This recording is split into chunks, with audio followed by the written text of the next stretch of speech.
Welcome back. Once Mr. Ames was back at the apartment, they proceeded to take him upstairs.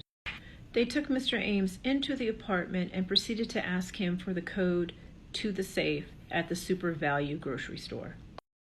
It was said that Mr. Ames did not fight. He gave them the numbers, free and willing. One suspect stayed at the apartment, and the other two suspects went back to the grocery store and proceeded to try to get into the safe. They tried several times, but they were unable to do this. The suspects decided to go back to the apartment where Mr. Ames was being held. This is when a decision was made to take Mr. Ames outside of that county to another county.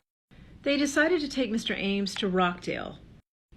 There was a cemetery there called the Bald Rock Cemetery in the county of Rockdale.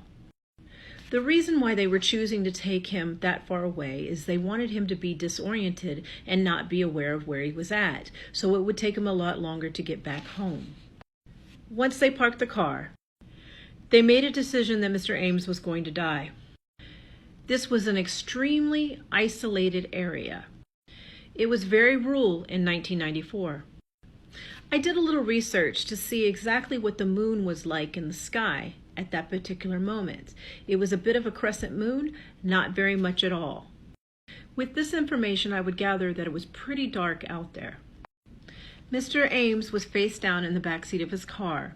He had a bandana over his eyes and a pillowcase over his head. Behind his back, he was handcuffed with handcuffs. Mr. Ames died from gunshots to the head. In this trial, you will hear a lot of information. You will hear about how many bullets were accounted for, how many shell casings were accounted for. And there we find some discrepancies. Please stay tuned.